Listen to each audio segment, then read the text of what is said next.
하나님 말씀 보시겠습니다. 하나님 말씀 히브리서 1장 1절로 2절까지 말씀입니다. 여기 모니터 볼륨을 좀 올려주시기 바랍니다. 소리가 좀 안 나오는 것 같은 느낌 드네요. 히브리서 1장 1절로 2절까지의 말씀, 신약성경 351페이지입니다. 신약성경 351페이지 다 찾으셨으면 제가 봉독하겠습니다. 옛적의 선지자들을 통하여 여러 부분과 여러 모양으로 우리 조상들에게 말씀하신 하나님이 이 모든 날 마지막에는 아들을 통하여 우리에게 말씀하셨으니 이 아들을 만유의 상속자로 세우시고 또 그로 말미암아 모든 세계를 지으셨느니라. 아멘.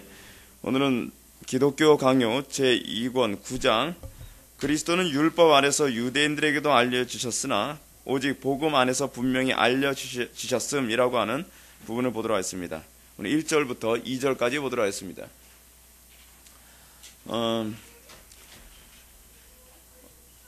우리가 복음을 이해하는 데 있어서 복음이 신약시대에만 복음인가 또는 신약시대의 이 예수 그리스도를 통한 계시만이 과연 복음인가 라고 하는 부분을 칼빈이 얘기하고자 합니다.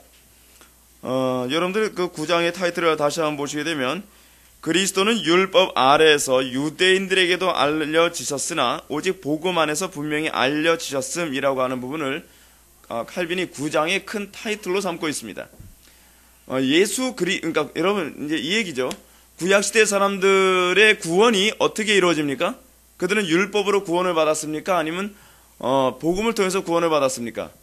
복음을 통해서 구원을 받았습니다. 그것이 칼빈이 여기서 얘기하고자 하는 중요한 핵심입니다.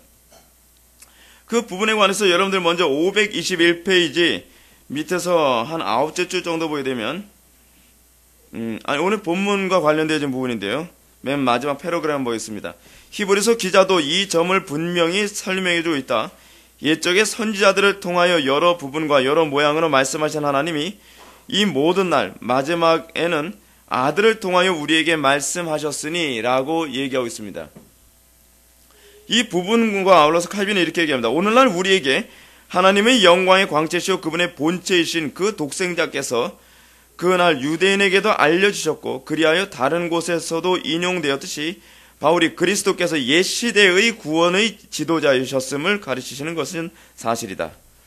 구약시대 사람들이 뭐로 구원을 받았더라고요?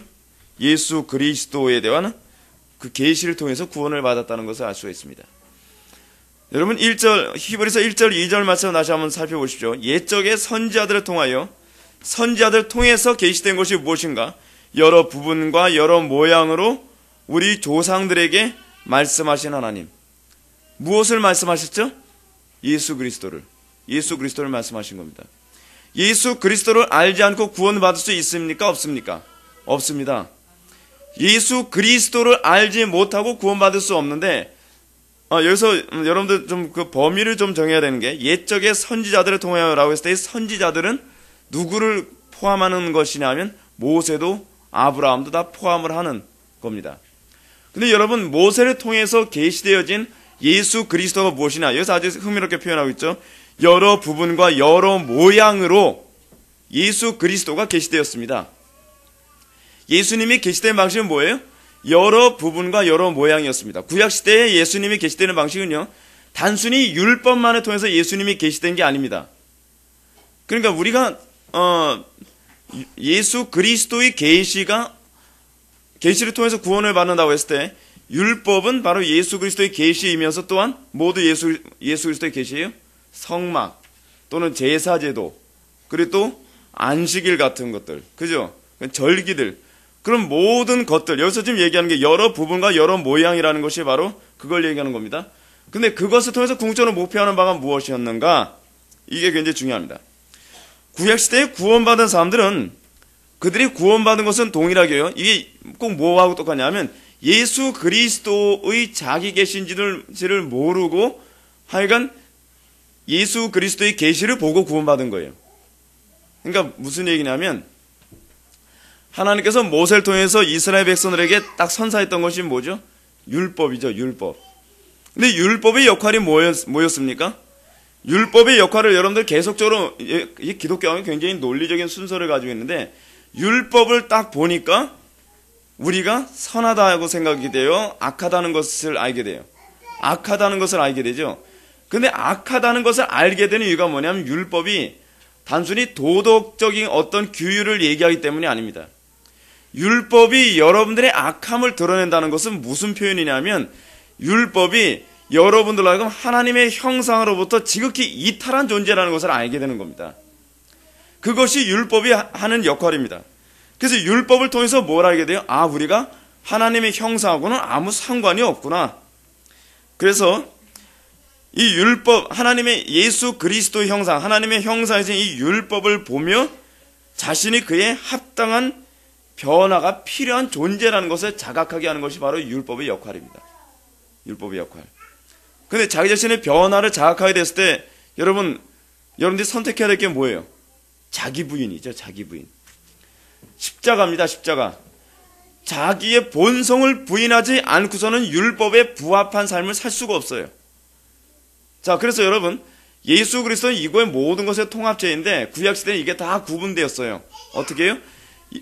신약시대에는 예수 그리스도의 삶과 예수 그리스도의 가르침을 통해서 우리가 하나님의 형상으로 창조된 존재인데 하나님의 형상으로부터 완전히 떨어져 나간 존재라는 것을 예수님의 가르침과 예수님의 삶을 딱 보니까 알게 되는 거죠.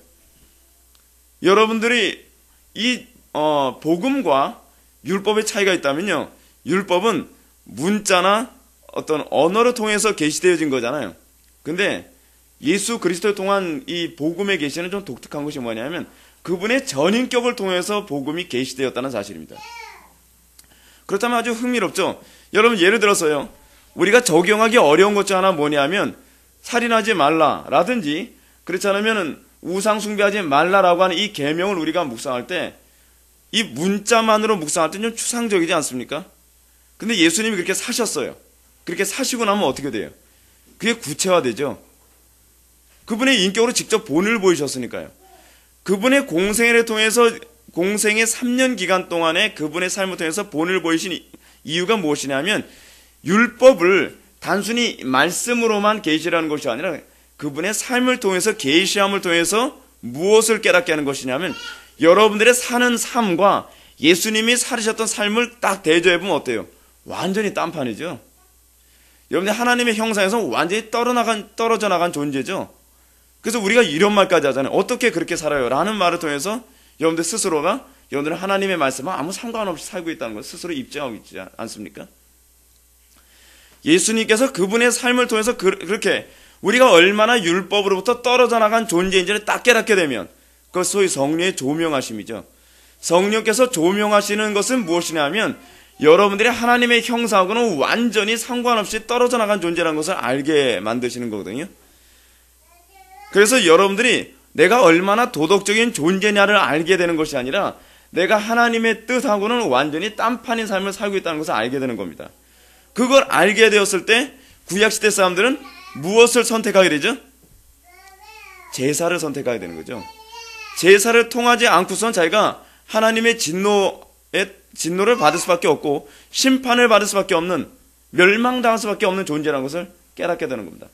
그래서 율법을 통해서 여러분들이 죄인이라는 것을 깨닫고, 그리고 제사를 통해서 여러분들이 그 중보자의 필요성을 깨닫는 거죠. 그리고 그 제사를 통해서 여러분들이 구원을 받게 되는 그것이 구약시대의 모습인데, 신약시대는 어떻게 해요? 예수님이 그 역할을 다 하시죠. 예수님의 가르침과 예수님의 삶을 보면 내가 이랬다가는 내가 멸망당하겠다라고 하는 것을 깨닫고, 그리고 여러분들이 예수님의 가르침과 예수님의 삶을 통해서 여러분들은 무엇을 통해서 구원받을 수 있다는 것을 알게 되냐면 예수님의 그 의의를 덧입지 않고서는 내가 구원받을 수 없다는 것을 깨닫게 되는 겁니다. 그래서 믿음으로만 구원받게 된다는 것이, 그런 것에 대한 깨달음이 우리들에게 주어지는 것입니다. 그래서 여러분, 도덕적인 것만 가지고서 여러분들이 구원받을 수 없어요. 왜냐하면 우리가 얼마나 하나님의 형상으로부터, 하나님의 영광으로부터 떨어져 나간 존재인지, 우리가 얼마나 타락한 존재인지 그걸 깨닫게 되는 것은 여러분들이 머릿속에 생각하는 도덕성의 기준을 가지고서 생각하게 되면 안 돼요. 우리의 도덕성은 항상 대부분 어디서 나오냐면 율법이 계시되지 않은 곳에서는 자기 기준에 의해서 도덕성의 기준을 잡습니다. 그래서 이 정도는 도덕적이어야 되는데 라고 생각하는 기준, 근데 이 정도는 도덕적이어야 된다라는 기준이 하나님의 형상입니까? 아니면 파괴된 형상입니까? 파괴된 형상이란 말이에요. 우리가 구원받기 위해서는 어떠해야 돼요? 온전한 거룩함을 소유해야 된단 말이에요.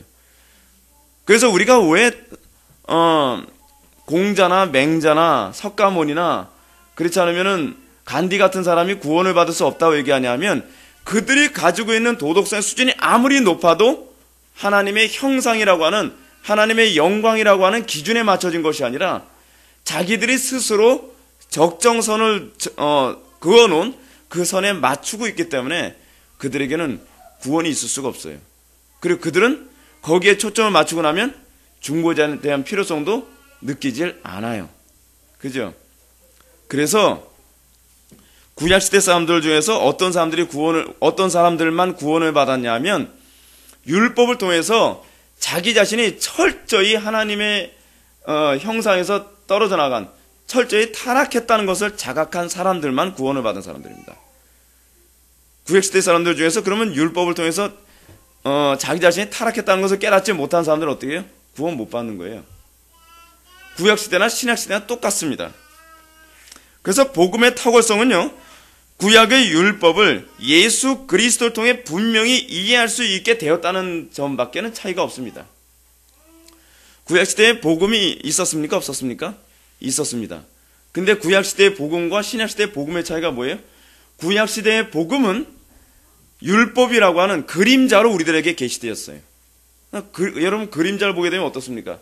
예를 들어서 여러분들이 저를 안 보고 그림자만 딱 보면 제가 어떻게 생겼는지 분명히 알 수 있어요? 없어요? 없죠. 단순히 뭐 키가 어느 정도이겠고 뭐 체구는 어떻고 적어도 저 양반은 배는 안 나온 것 같다. 그리고 얼굴이 좀 길쭉한 것 같다. 그 정도밖에 추측이 안 돼요. 추측이. 근데 이게 뭐하고 똑같냐면 율법을 통해서 율법을 통해서 우리가 얼마나 타락한 존재인지를 알게 되는 것이 얼마나 어려우냐면요.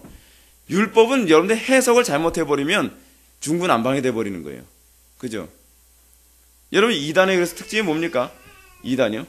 복음을 자기 멋대로 해석해버리는 게 바로 이단입니다. 그럼 예수님께서 이 땅에 오셔서 공생의 기간 동안 하신 일이 뭐예요? 율법 해석이에요. 계속 그랬어요. 율법을 해석해주지 않습니까? 바리새인들이 왜 구원을 받지 못했죠? 그들이 율법을 안 지켜서가 아니라 율법을 잘못 지켜서였어요. 바리새인들의 문제가 그거 아니었습니까? 그래서 예수님께서 뭐라고 얘기하십니까? 바리새인들한테 너희 옛사람이 이른바 너희들은 율법을 이렇게 지켜야 된다고 너희들이 알고 있는데 내가 다시 해석해 줄게. 너희들이 잘못 이해하고 있어. 율법은 이렇게 지키는 거야 라고 예수님이 다 해석해 주신단 말이에요. 그 해석을 해주신 이유가 무엇이냐면 우리가 율법을 바르게 이해하지 않고서는 우리가 죄인이라는 것을 알 수가 없기 때문에 그래요. 율법으로는 구원받을 수가 없어요. 그렇죠? 율법이 궁극적으로 여러분들에게 율법이 제대로 적용되지 않으면 여러분들은 계속적으로 뭐라고 얘기하냐면 나 신앙생활 잘하는데요? 나 예수 잘 믿는데요? 난 이 정도면 도덕적인데요? 자기 의가 계속 있죠. 자기 의가 있는 동안에 절대로 믿음의 필요성을 느끼지 않습니다. 자기 의가 완전히 처참하게 깨어지기 전에는 자기가 철저히 내 스스로를 구원할 수 있는 존재가 못 된다는 것에 대한 자기 인식을 갖기 전에는 절대로 믿음을 사용해야 된다는 것을 자각하지 못합니다. 율법이 왜 몽학선생입니까? 예수님도 몽학선생의 역할을 다시 한 거예요. 어떻게 해요? 그분의 삶을 통해서 율법을 계시함으로. 그래서 우리의 신앙이, 여러분 기독교 신앙의 특징이 뭐예요? 복음 시대에도 동일하게 무엇이냐면 율법을 강론함으로 여러분들이 구원을 받습니다. 율법을 계속적으로 강론하면서 여러분 뭘 깨달아요? 나는 하나님의 은혜 없이는 구원받을 수 없는 존재구나. 내 힘으로는 내 스스로를 구원할 수 없는 존재구나를 끊임없이 그거 깨닫게 하는 거네. 그거 깨닫게 하는 거네. 요번에 제가 목사 후보생 교육 거기 가서요. 여러 이제 전사님들하고 좀 얘기를 나눴습니다. 여러 전사님들하고 얘기를 나누는데 전사님들이 이제 가장 저하고 얘기를 나누면서 충돌을 일으켰던 것 중에 하나 무엇이냐면 전도에 관한 부분이었어요. 전도에 관한 부분. 그러니까 저하고 이제까지 한 번도 생각해보지 못했던 방식을 들으니까 혼란스러운 거예요. 왜냐하면 심령이 가난해진 사람이 우리의 전도의 대상이지 심령이 부유해져서 자기 혼자서 구원받을 수 있고 자기 혼자서 율법을 얼마든지 행할 수 있다고 하는 사람들 자기 도덕적 의에 충만하게 쌓여있는 사람들을 예배당으로 데리고 오면 교회는 박살난다. 그것이 성경이 얘기하는 전도법이 아니다. 막 그렇게 얘기했더니 대번에 표정에서 뭐가 나오냐면 그래도 강권하여 내 집을 채우라고 했는데 이건 무엇인가. 어찌하든지 그래도 교회에 데려와서 복음을 듣게 되는 거 아니냐. 그게 얼굴에 그려져요. 제가 그 얘기를 딱 했더니 그렇지 않아도 그 질문 하고 싶었다는 거예요. 그 질문. 그래서 제가 이런 얘기 했어요. 자, 그러면 교회 안에 이미 들어왔고 그리고 여전히 마음이 부유해진 사람들은 어떻게 가난하게 해야 되느냐. 마음이 심령이 가난해지기 전에는 결코 복음을 받아들이지 않거든요. 심령이 가난해지기 전에는 결코 믿음이라고 하는 것을 사용하지 않거든요. 아니, 사용할 줄은 모르고 믿음에 대한 필요성조차도 느끼지 못해요. 우리의 심령이 가난해지기 전엔요, 결코 믿음이라고 하는 것에 대한 필요성이나 그 기능 자체에 대해서 이해 자체를 못해요. 이해를 못해요, 이해를. 그래서 하는 일이 무엇이냐? 율법을 끊임없이 강론함으로 사람들의 마음을 가난하게 만드는 것이다. 그 얘기를 하니까 그거구나. 근데 그렇게 하려면 상당히 어렵죠. 예. 그러면서 이 전도에 관해서 얘기를 하니까 그제서야 알겠다고 얘기하면서 하는 말이 자기는 충격이었다는 거예요.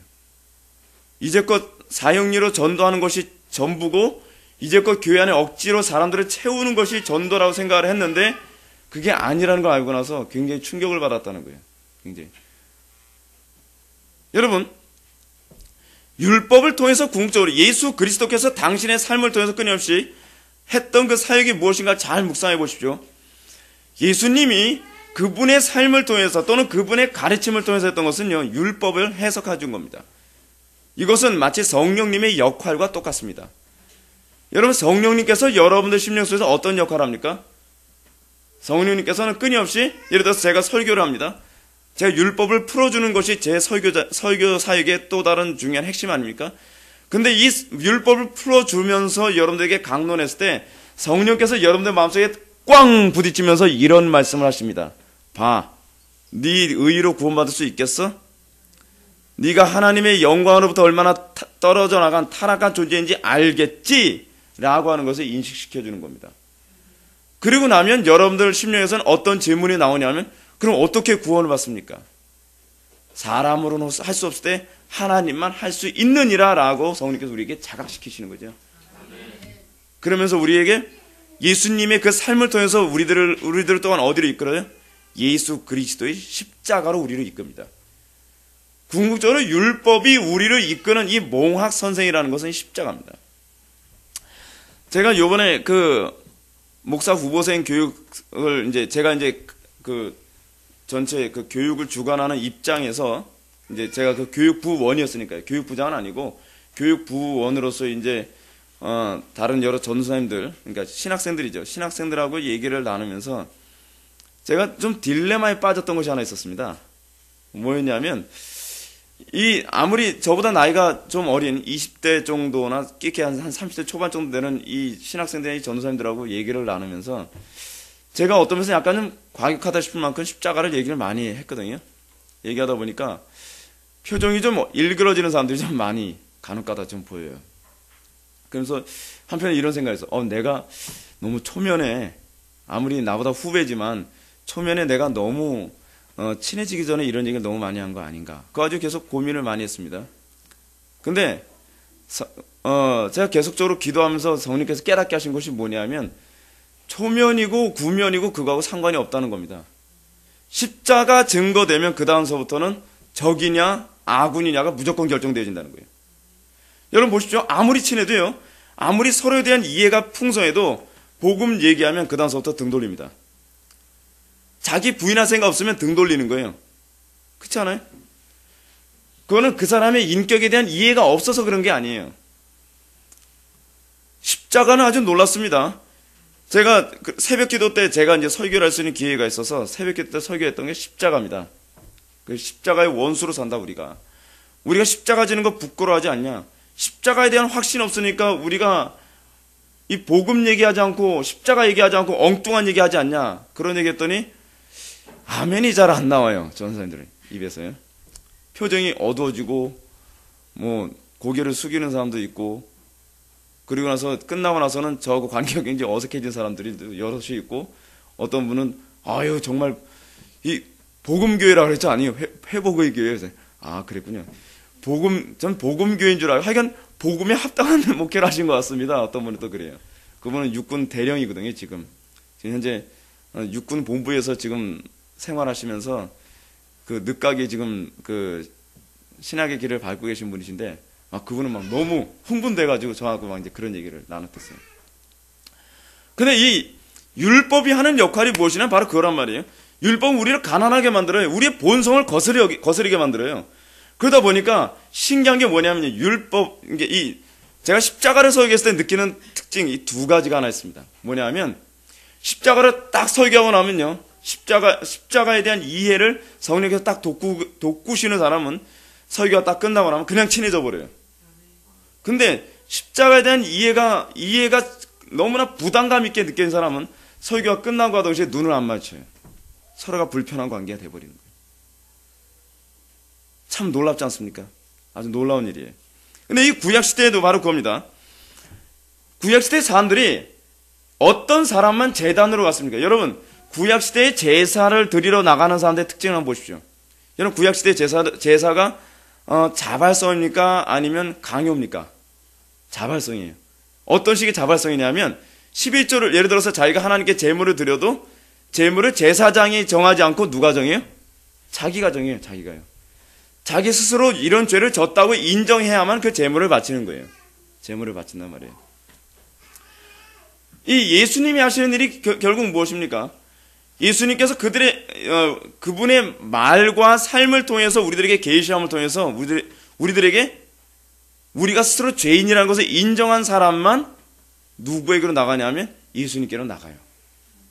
그리고 예수님께 나가서 예수님의 그 의의를 덧입게 원하는, 이게 칭의죠. 칭의. 의의를 덧입기를 바라고, 내 힘으로는 구원을 받을 수 없으니 예수님의 의의를 덧입어서 제가 구원받기 원합니다라고 하는 이 놀라운 과정을 밟게 되어진단 말이에요. 그게 구약의 제사예요. 구약의 제사. 그래서 여러분, 흥미로운 것이 뭐냐면, 예수 그리스도는요, 새로운 계시를 준 분이 아닙니다. 예수님이 하신 일은 뭐예요? 새로운 계시가 아니라 구약의 율법을 정확하게 바르게 계시해 주시는 역할을 한 거예요. 구약의 계시는 뭐예요? 구약의 율법은 뭐예요? 그림자였어요. 그림자. 그림자다 보니까 어떻게 해요? 해석을 지멋대로 버리는 거예요. 해석을요. 여러분, 그림자만 딱 보게 되면 어떻습니까? 어떻게 보면은 남자로 볼 수도 있고, 어떻게 보면 여자로도 볼 수 있고, 또 그림자는 표정이 안 나타나고, 그림자는 어떤 제스처가 이렇게 막 뭉개지기도 하고 그러니까 해석이 제각각이란 말이에요. 예를 들어서 우리는 그림자 놀이를 많이 합니다. 그림자 놀이 할 때 우리가 이렇게 하게 되면 그림자가 뭐가 되죠? 독수리 모양이나 새 모양이 된단 말이에요. 왜 그러냐면 그림자 가지고 있는 특징이 그거예요. 그림자만 보게 되면 손도 뭐로 보일 수도 있어요? 새로 보일 수도 있어요. 또 이렇게 해서 요걸 만들면 뭐가 돼요? 개가 된단 말이에요. 손 모양, 이 그림자만 보면 이것이 손으로 해석이 되지 않고 개로도 해석이 된단 말이에요. 그러다 보니까 예수님이 그분의 삶을 통해서 이 그림자이신 율법을 온전히 해석해주지 않으면, 성령께서 특별한 은총을 부어주지 않은 이상 사람들은 자기가 의롭다라고 재해석하기를 굉장히 좋아한단 말이에요. 바리새인들은 어떻게 해석했어요? 바리새인들이요? 나 살인하지 않았으니까 나 살인 안 한 의로운 사람 아니냐? 근데 예수님이 뭐라 그러셨죠? 내가 율법을 해석해 줄까? 내가 살인하지 말라는 것은 칼로 남을 찌르지 말라는 표현이 아니라 형제를 미워하지 말란 얘기야 라고 해석을 해주신단 말이에요. 그래서 예수님이 그분의 삶을 통해서 그대로 다 해석을 보여주시지 않습니까? 근데 그 해석을 보고 나니까 어때요? 죄인이라고 하는 것을 입증돼 버리고 마는 거예요. 이거 굉장히 곤란해져 버리는 거죠. 예. 그래서 율법보다 복음이 더 강합니다. 율법보다요, 복음이 여러분들의 죄를 드러내는 데 있어서 훨씬 강력합니다. 간혹가다 사람들이 모르는 것이 있는 게 뭐냐면, 율법주의가 더 도덕적일 거라고 생각하는데 절대로 그렇지 않습니다. 율법주의자들은요, 그림자만 보고서 겉에 형태만 흉내내는 사람들이기 때문에 그들의 어떤 윤리 도덕의 수준은요, 즉히 형식적일 수밖에 없습니다. 근데 복음을 이해한 사람들의 이 율법을 지키는 수준은요, 그들은 마음속 중심부터 다 지키는 그런 모습이다 보니까 그들의 도덕성은 훨씬 더 엄격하고 훨씬 더 수준이 높다는 사실입니다.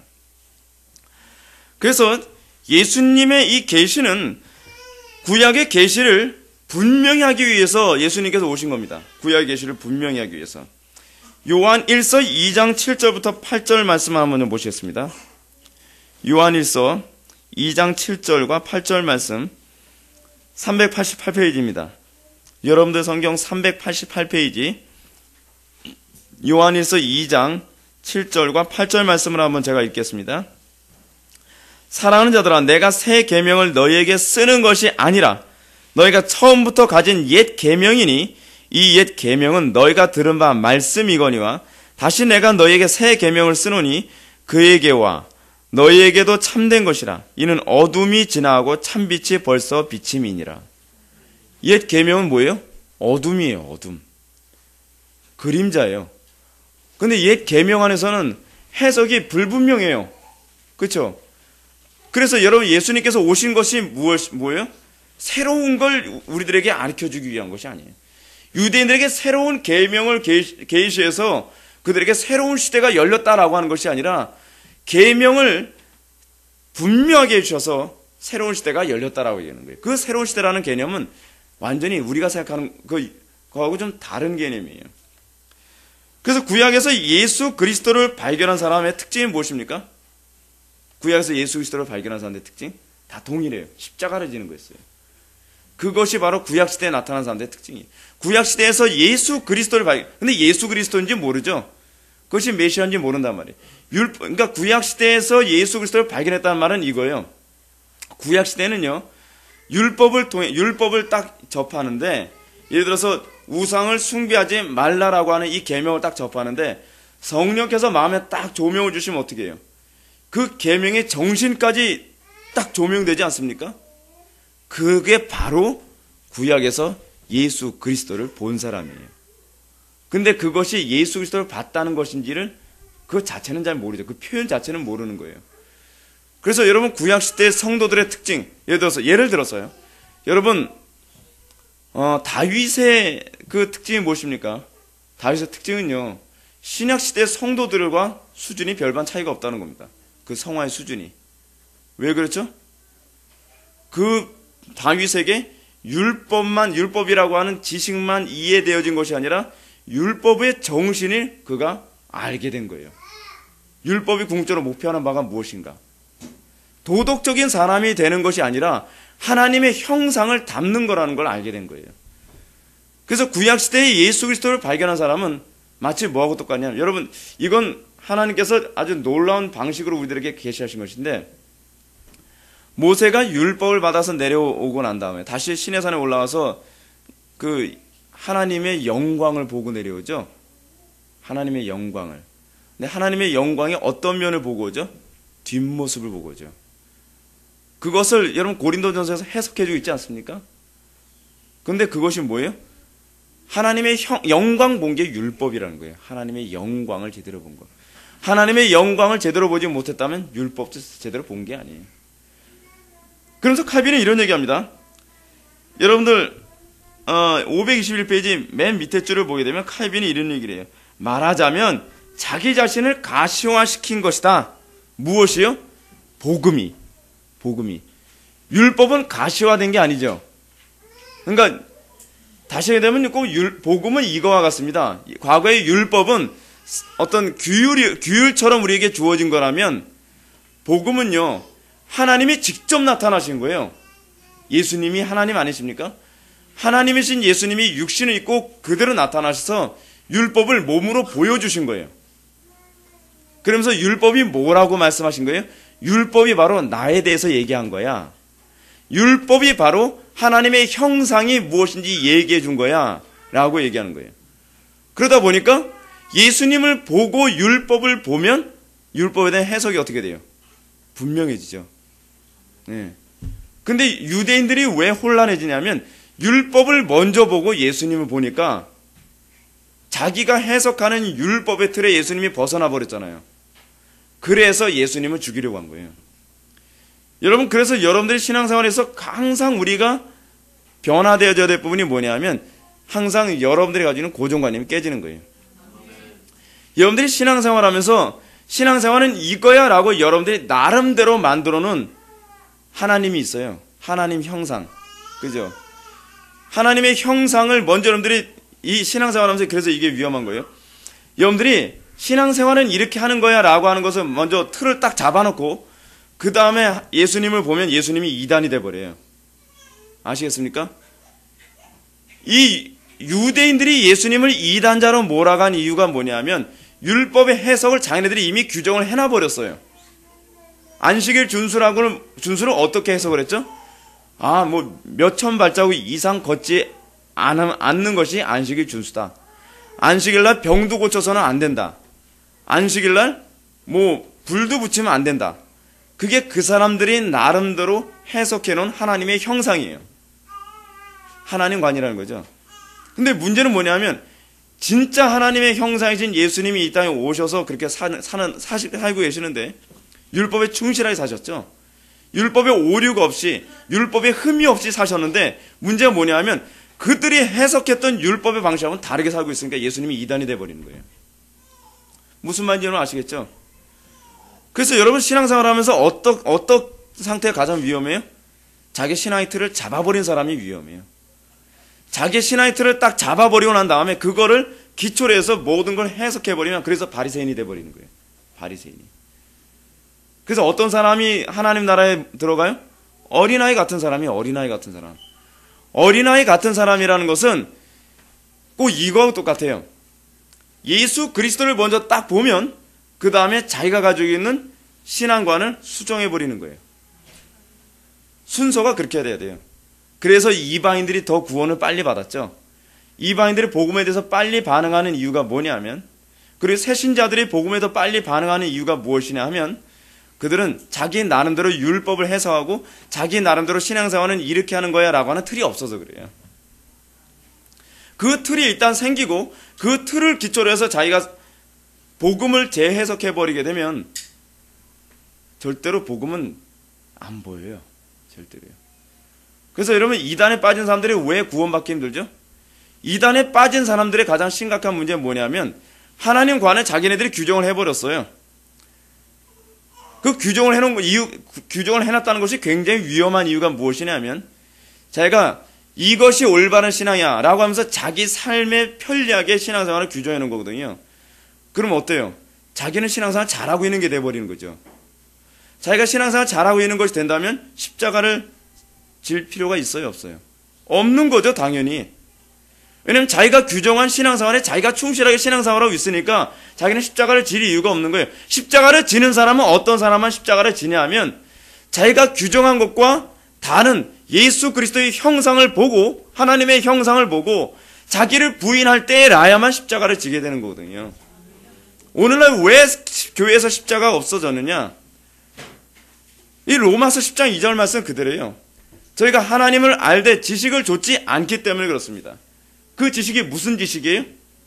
예수 그리스도께서 그분의 삶과 그들의 예수님의 그 입술을 통해서 계시한 그 삶을 기초로 해서 우리가 하나님을 알아가는 것을 추구하지 않는 것이 문제란 겁니다. 그래서 경우에 그들은 하나님을 모르는 것이 됩니다. 하나님을 모르는 것. 구약에서 예수 그리스도를 발견한 사람은 반드시 십자가를 졌습니다. 구약에서 예수 그리스도를 발견한 사람은 자기가 죄인이라는 걸 알았습니다. 구약에서 예수 그리스도를 발견한 사람은 제단으로 가서 제물을 바치고 그리고 자기를 부인해야만 했습니다. 하나님의 뜻, 하나님의 영광을 위해 자기를 부인하는 것을 보지 못하는 사람은 그래서 예수 그리스도를 모르는 겁니다. 예수 그리스도를 알게 되었다고 했을 때 바울이 얘기했던 것처럼 나는 매일 죽노라.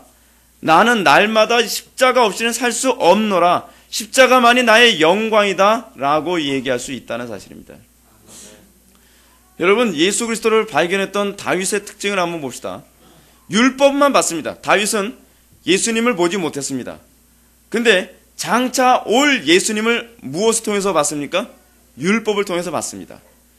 여러분 이제 구약에서 아브라함이 예수님을 봤다. 구약에서 다윗이 장차 올 예수님을 봤다. 선지자들이 예수님을 봤다라고 하는 말이 이제 무슨 말인지 알겠죠? 그들이 예수님을 봤다는 건 갑자기 환상 가운데 예수님이, 신약시대 예수님이 베들레헴에서 태어난 그런 모습을 보고 예수님이 막 그랬다는 얘기가 아니에요.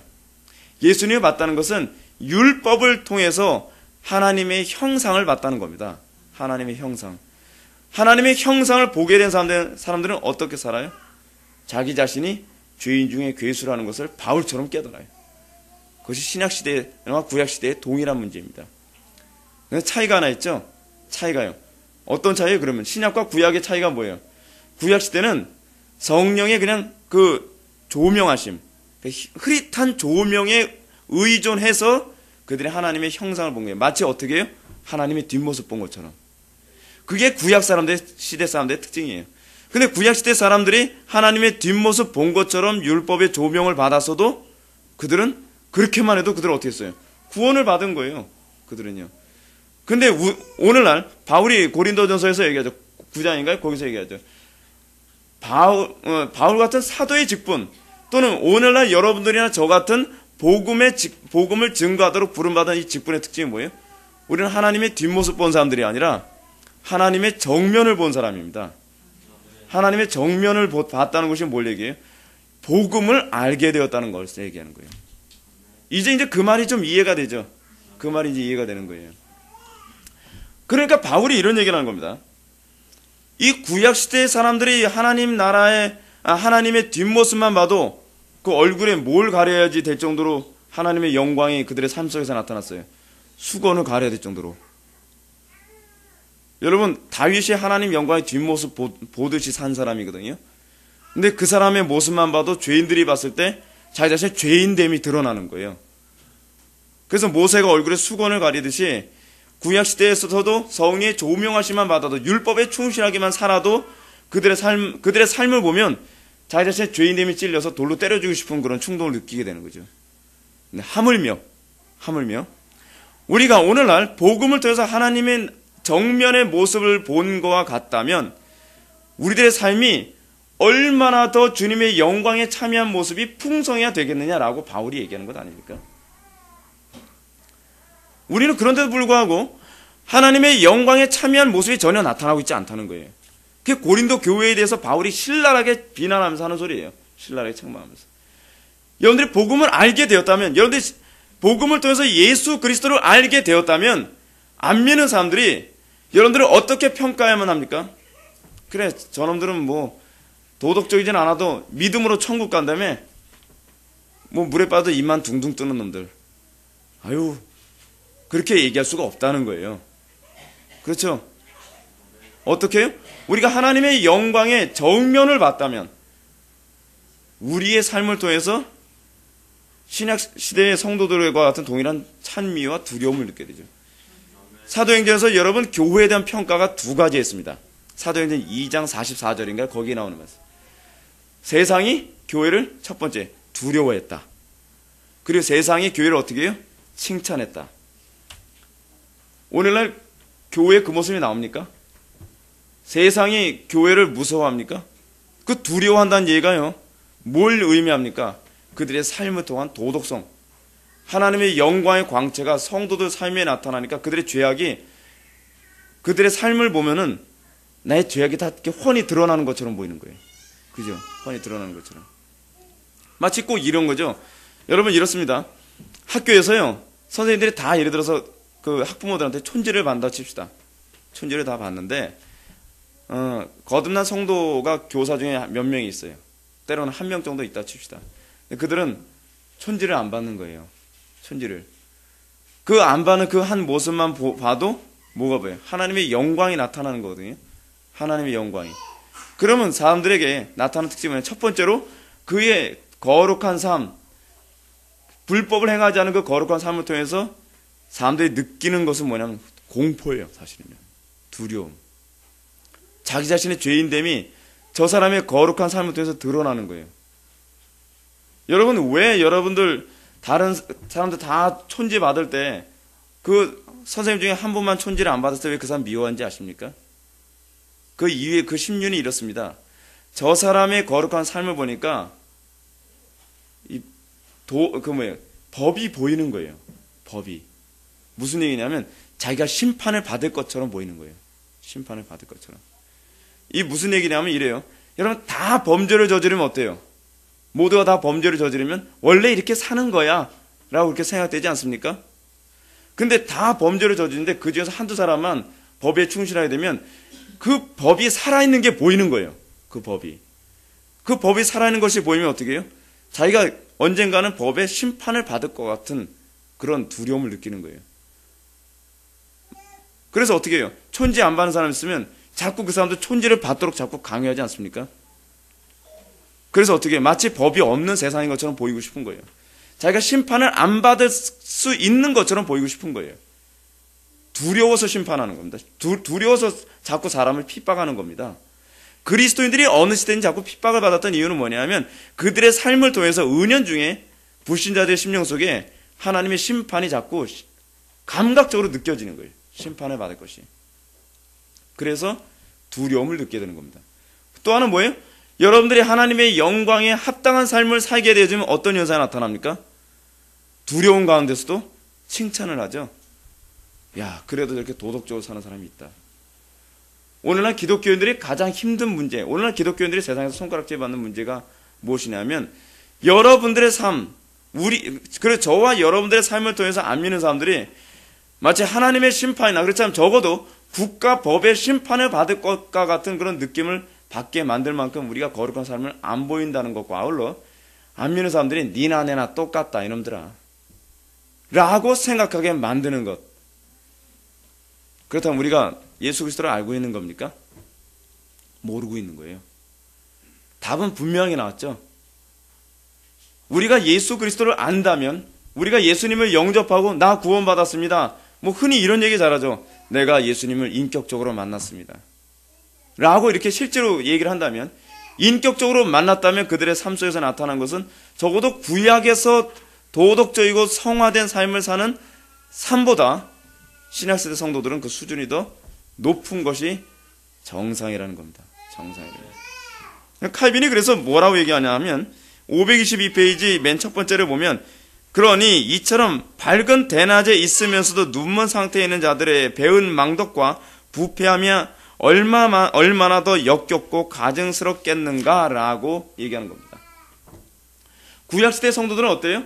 구약시대 성도들은 마치 어두운 밤에 생활하는 것처럼 율법의 흐릿한 형상만 보면서도 마치 하나님의 영광의 뒷모습만 보고서도 그들은 하나님의 영광의 형상이 그들 삶 속에 막 뿜어져 나왔어요. 네. 놀라운 거 아닙니까? 하나님의 뒷모습만 본 거예요. 소위 율법은요. 근데 하나님의 뒷모습만 보고서도 그 뒷모습만 흉내낸 거예요. 그들이. 하나님의 뒷모습만 좀 닮아간 거예요. 그러니까 여러분 구약시대의 다윗의 그 도덕성이라고 했을 때 그의 거룩한 삶이라고 하는 것은 하나님의 뒷모습 보는 형상이에요. 그런데 바울이 뭘 얘기하는 거죠?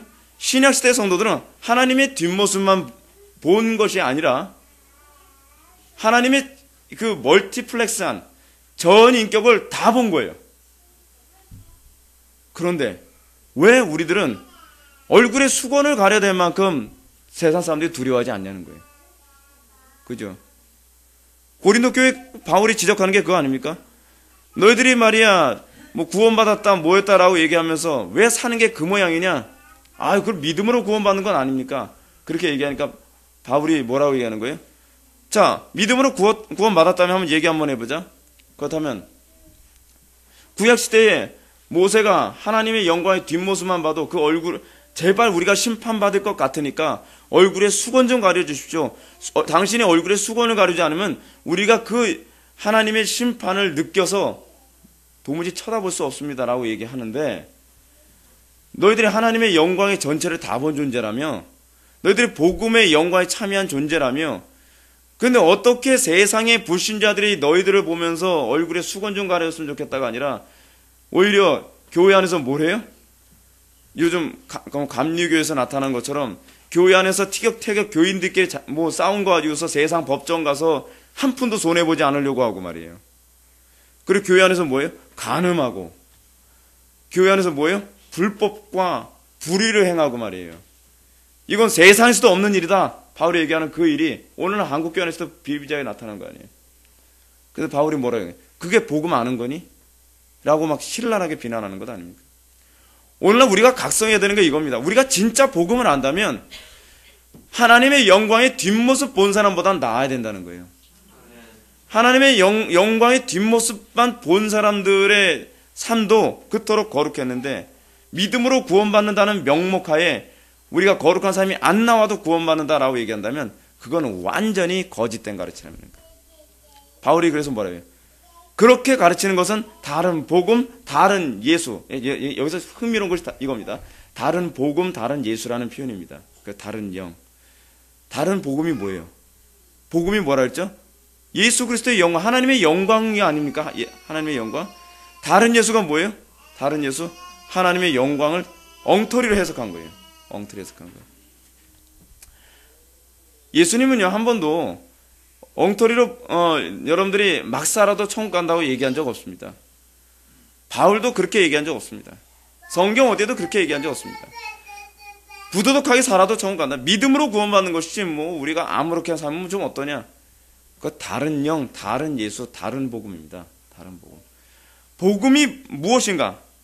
여러분 2절 한번 봅시다. 복음이 탁월성 하면서 바울은 이렇게 얘기합니다. 칼빈은 이렇게 얘기합니다. 나는 복음이 그리스도의 신비를 명확히 드러내는 것이라고 본다. 참된 복음은 뭐예요? 그리스도의 신비를 명확하게 드러내는 것입니다. 여러분들이 복음을 경험했다면 어떻게 해야 돼요? 예수 그리스도의 영광, 예수 그리스도의 신비한 그 영광이 여러분들에게 드러나는 거죠. 드러나는 거예요.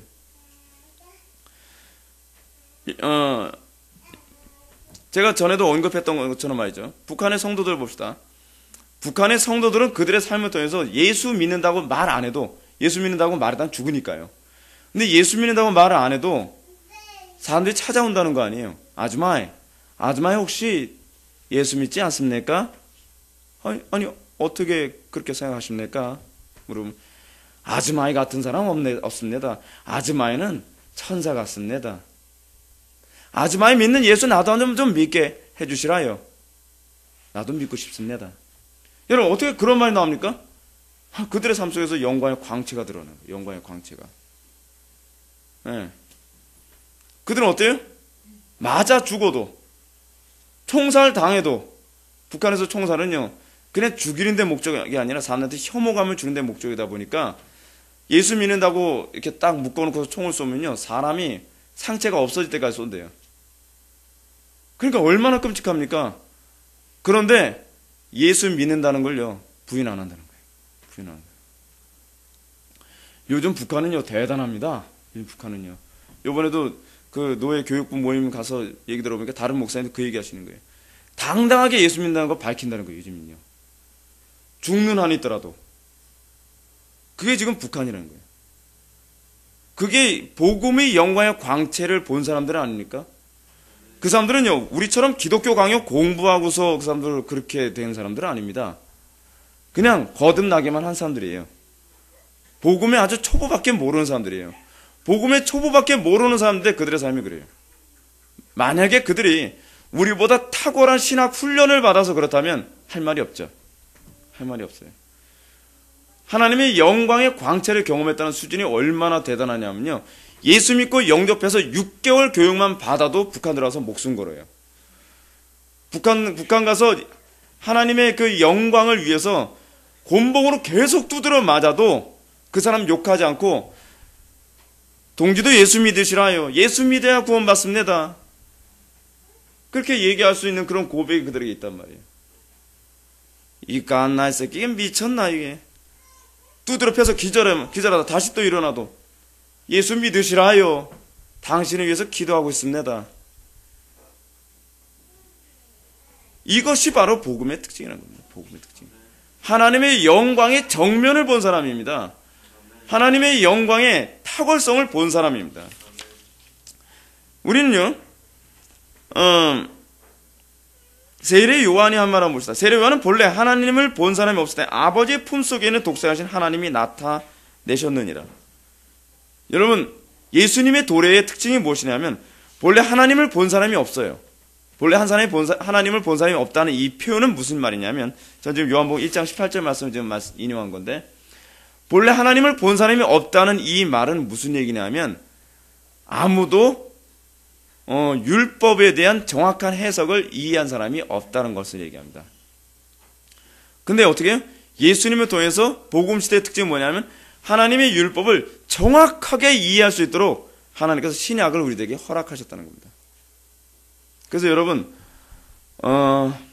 구약을 볼 때 어떤 사람이 구약을 제대로 봤다고 할 수 있냐면, 그러니까 구약을 설교할 때 여러분들 항상 특징이 무엇이죠? 그래서 십자가를 보게 되는 거죠. 예수님을 보게 되는 거죠. 근데 소위 구약의 설교가 굉장히 어려운 설교인 게 사실입니다. 제가 지금 매주 주일 낮 예배를 창세기 설교하잖아요. 창세기 굉장히 어렵거든요. 거기서. 근데 창세기에서 우리가 매 주마다 보는 것이 사실은 뭐냐면 하나님의 영광입니다. 하나님의 영광. 근데 하나님의 영광을 분명하게 보이기 위해서 항상 인용하는 게 있죠. 신약의 해석을 자꾸 사용하잖아요. 신약의 해석. 신약의 해석을 근거로 하지 않으면요, 구약은 잘 안 보여요. 그래서 우리가 구원을 받는다는 것이 무엇인가? 우리가 구원받아 하나님의 백성이라고 하는 것이 무엇인가? 우리는 하나님의 영광을, 본래 하나님을 본 사람이 없는데 우리는 복음을 통해서 독생하신 하나님을 보게 된 겁니다. 여러분, 복음 증거가 그래서 무서운 겁니다. 복음 증거라고 하는 건요, 여러분들의 삶과 여러분들의 입술을 통해서 한 번도 본 적이 없는 하나님을 여러분들의 입술과 여러분들의 삶을 통해서 보여주고 있는 겁니다. 여러분, 이거 참 놀라운 일 아닙니까? 굉장히 놀라운 일이에요. 동인이 입에서 볼펜 저거 뺏어야 큰일 납니다. 여러분, 왜 안 믿는 사람들이 기독교인들에 대해서 충격을 받는지 아십니까? 그들은요, 하나님을 보게 됐을 때 충격을 받는 겁니다. 그러니까 제가 전도할 때마다 매번 느끼는 게 그거예요. 요번에도 이제 그 전사님들하고 이제 둥그렇게 앉아가지고 신랄하게 가감없이 막 얘기를 했습니다.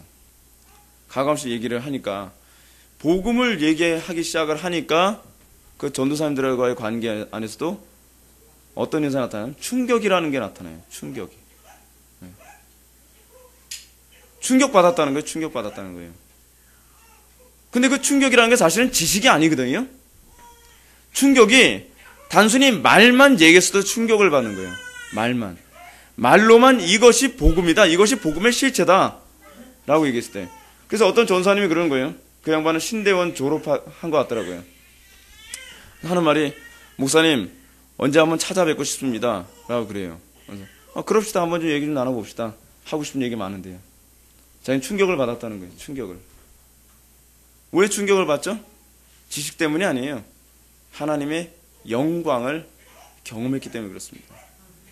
근데 하물며 여러분들의 삶을 통해서, 또는 제 삶을 통해서 그들에게 하나님의 영광을 계시한다면 얼마나 충격적이겠습니까? 여러분, 율법이 궁극적으로 목표하는 바가 무엇입니까? 복음이 궁극적으로 목표하는 바가 무엇입니까? 마태복음 5장 14절입니다. 세상의 빛과 소금의 역할을 감당하라는 거거든요. 어떻게 세상의 빛과 소금의 역할을 감당합니까? 여러분들의 삶을 통해서 보이지 않는 하나님을 보이라는 겁니다. 여러분들이 입술을 통해서 보이지 않는 하나님을 정확하게 계시하라는 겁니다. 말하는 거예요. 예수님이 그러셨던 것처럼. 근데 문제가 이것이죠.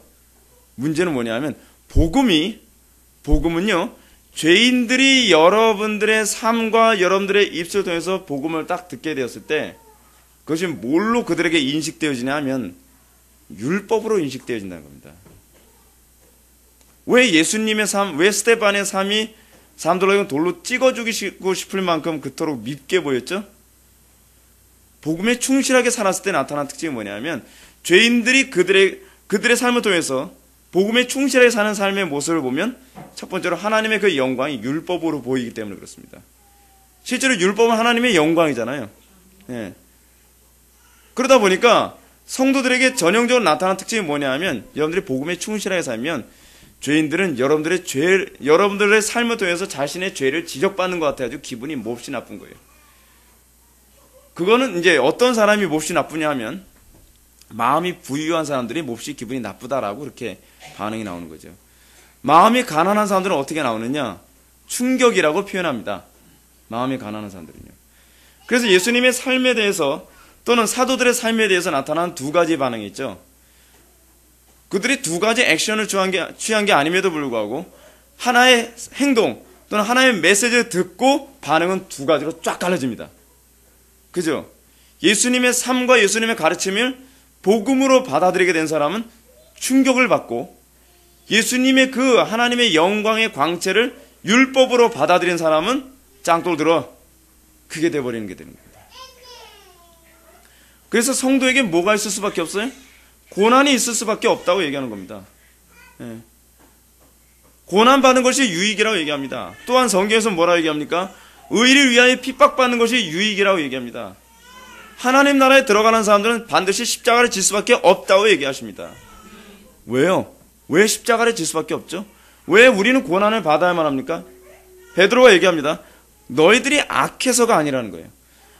자기가 악해서 그 죄로 인하여 고난받는 것은 당연한 것이지만 우리의 삶을 통해서 하나님의 영광의 광채가 비춰졌을 때 하나님과 근본적으로 원수되어진 존재들이 달갑게 보겠냐는 겁니다.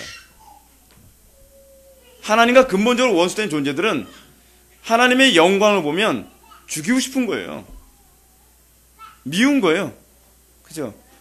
근데 의에 줄이고 목마른 사람, 의에 줄이고 목마랐다는 말에 이제 정의가 좀 더 분명해집니다. 하나님의 영광, 하나님을 담고 싶은 것에 목마르는데 도대체 어떻게 담는 건지 모르고, 그죠? 어떻게 우리가 하나님께로 나아가야 되는지 전혀 몰라서 목마르고 줄인 사람이 어느 날 사도 바울을 봤다고 칩시다. 그리고 사도 바울의 삶과 그의 가르침을 통해서 하나님의 영광의 광채를 받습니다. 그랬을 때 죽이고 싶겠습니까? 아니면 모든 걸 걸고서라도 그 사람을 따르고 싶겠습니까? 후자입니까? 전자입니까? 후자가 될 수밖에 없는 것이죠. 네. 우리 속에 그래서 복음을 경험한 사람이냐 아니냐에 관한 이 문제는 그래서 항상 뭐로 나타나냐면 십자가의 복음이 정확하게 딱 증거되어졌을 때 여러분들의 반응입니다. 여러분들 정말 따르고 싶고 여러분들이 날마다 충격이고 그리고 그 충격이 나로 하여금 십자가를 지게 만들며 그리고 그것으로 인하여 그 가르침에 충실한 사람과 한 몸을 이루고 싶은, 그래서 이 계속적으로 얘기하는 것이 뭐냐면 우리가 그리스도의 영광에 참여한 사람들은 하나가 될 수밖에 없고 서로 사랑할 수밖에 없다고 얘기하는 겁니다. 예. 아주 흥미로운 얘기를 하나 제가 한번 좀 볼까요? 요한일서 5장 11절에 보면 이런 얘기가 나옵니다. 아들이 있는 자에게는 생명이 있고 하나님의 아들이 없는 자에게는 생명이 없느니라 라고 얘기합니다. 이 말은 성경이 모두 예수 그리스도를 계시하는 것인데 이 계시를 보지 못했다면 여전히 계시가 없는, 즉 조명이 없는 것을 입증하고 있다는 겁니다. 무슨 얘기죠? 하나님의 아들이 있는 상태가 되었다면, 그러니까 우리가 하나님의 영광의 광채에 참여한 존재가 되었다면 그들에게는 뭐가 나타나냐면 생명의 영생, 하나님의 형상이 나타난다는 겁니다. 하나님의 형상이 나타난 사람들은 또한 어떻습니까? 하나님의 형상이 나타난 사람들끼리 생명 다해 사랑하게 되어 있다는 것을 또한 우리들에게 얘기하고 있습니다. 하나님의 영광, 하나님의 형상, 그리고 하나님의 빛을 가지고 있는 형제들이 죽기 살기로 서로 미워하는 오늘날 한국교회에 나타나는 현상은요, 하나님 모르는 사람들입니다.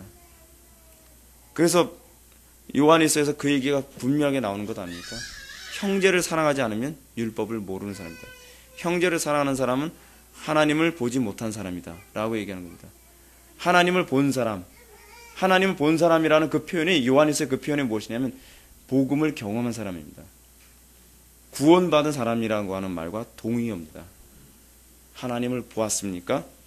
우리가 이 부분에 대해서 우리가 반드시 고민을 해봐야만 합니다. 2절을 다시 한번 봅시다. 복음의 탁월성이라고 하는 부분에서 나는 복음이 그리스도의 신비를 명확하게 드러낸다 본다 라고 한 이것과 아울러 거기서 하나, 둘, 셋, 넷, 다섯, 여섯, 일곱째 줄 좀 더 내려가면 그러므로 이렇게 본다면 넓은 의미로 볼 때 복음이라는 말은 그 옛날 족장들에게 하나님께서 베푸셨던 그의 긍휼과 아버지다우신 사랑에 대한 증언들도 포함될 것이다. 제가 얘기했던 건 그들이죠. 그렇다면 여러분, 복음은 오늘날 신약시대의 메시지만이 아니죠. 복음은 뭘 다 포함합니까? 구약시대의 모든 족장들과 선지자들에게 주셨던 계시까지 다 포함합니다. 엄밀히 따지면 율법도 복음이라는 얘기입니다. 예, 율법도 복음입니다.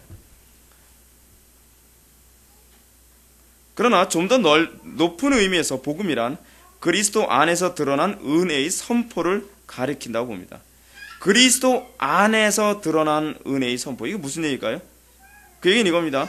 예수 그리스도를 통해서 선포된 말씀. 그러니까 제가 말씀이라고 얘기했는데, 그리스도 안에서 드러난 은혜의 선포라는 이 부분은 오늘날 우리들에게도 동일하게 이제 제공되는 것이기도 한데요. 이 은혜의 선포, 그리스도 안에서 드러난 은혜의 선포는 말만을 얘기하지 않습니다. 예수님의 은혜의 선포는 그의 전인격적인 삶을 통해서도 다 은혜의 선포가 그대로 나타났습니다. 복음이 진짜라는 것은 여러분 말로만으로는 안 됩니다. 여러분들의 삶을 통해서 복음이 진짜라는 것을 입증해야만 합니다.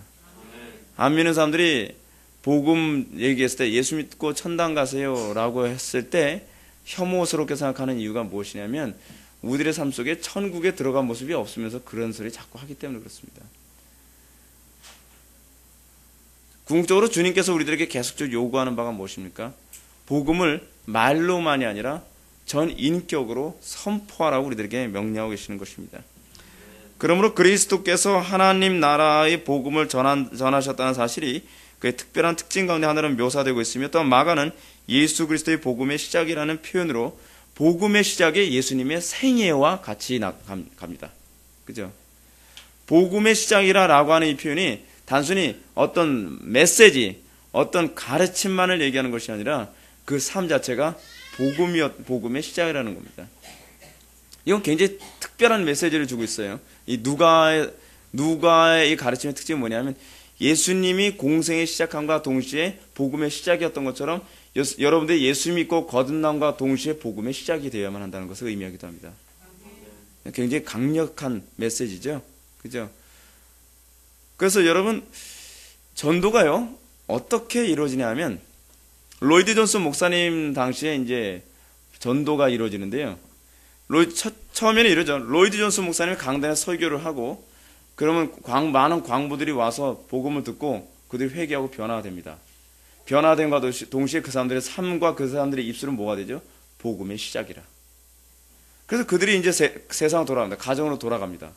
가정으로 돌아가자마자 어떻게 합니까? 옛적 삶을 다 끊습니다. 술을 끊습니다. 그리고 도박을 끊습니다. 그리고 가정에서 혹은 마누라를 두드려 패던 폭력을 끊습니다. 그들의 거칠게 날마다 하던 입에서 욕을 끊어버립니다. 그들의 삶 속에서 습관적으로 저지르던 죄들을 끊기 시작합니다. 그러면서 그들의 삶을 통해서 복음의 시작이 선포되기 시작합니다. 그러니까 주변 사람들이 뭐라고 얘기합니까? 아니, 너 어떻게 갑자기 이렇게 사람이 변할 수 있냐? 라고 얘기했을 때, 나 그 로이드 존스라고 하는 젊은 목사 설교 듣고 변했어. 라고 자연스럽게 복음의 시작이 되죠. 복음의 시작은 뭐로 시작해요? 삶. 그 다음에 그들의 입술에서 우리의 믿음의 내용을 묻는 자에게 말할 바를 미리 예비한 것처럼 그들은 그렇게 얘기를 합니다. 그래서 술집에서 이런 담화가 이루어졌다는 거예요. 술집에서 두 광부가 술을 퍼마십니다.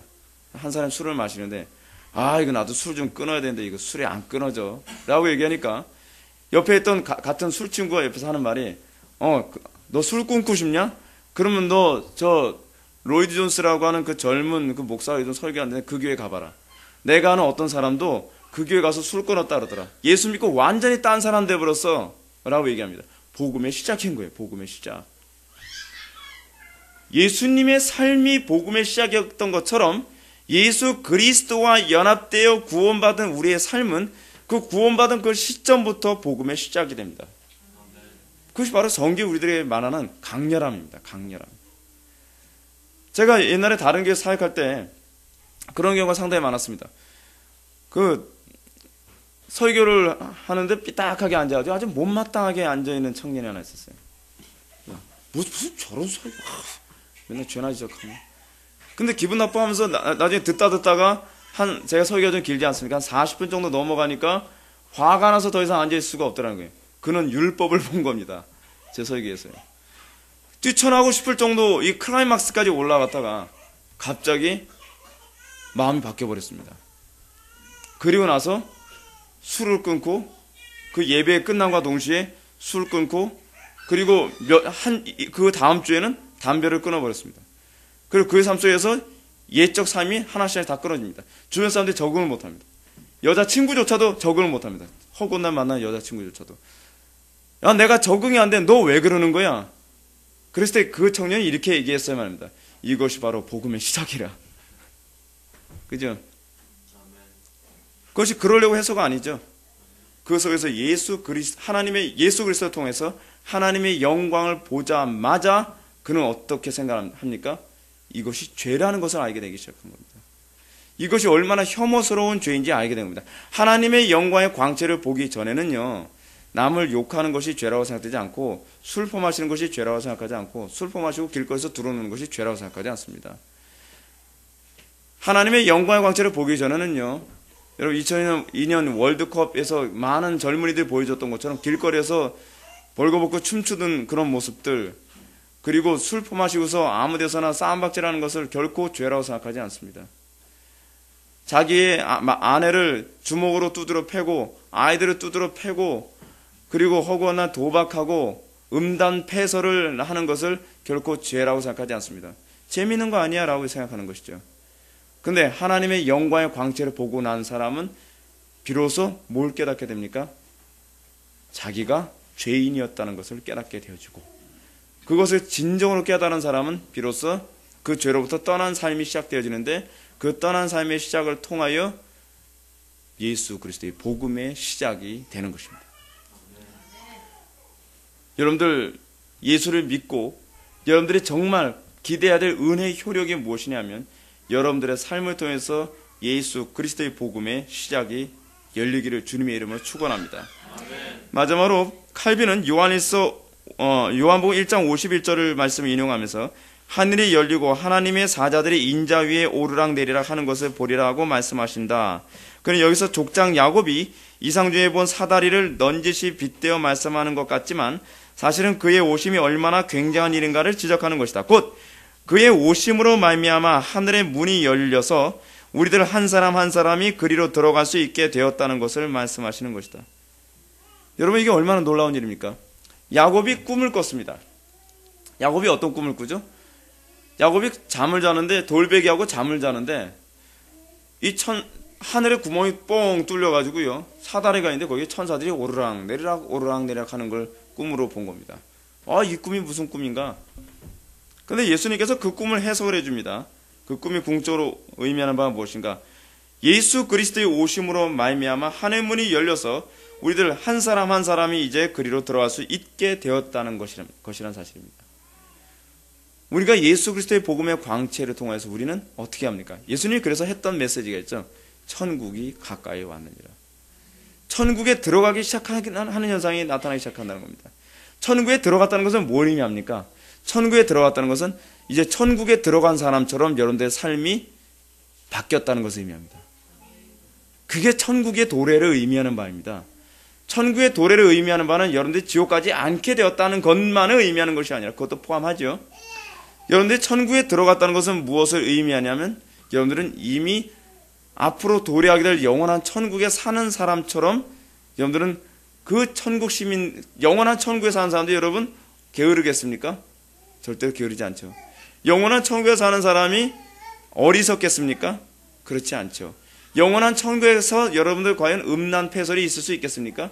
그럴 수 없죠.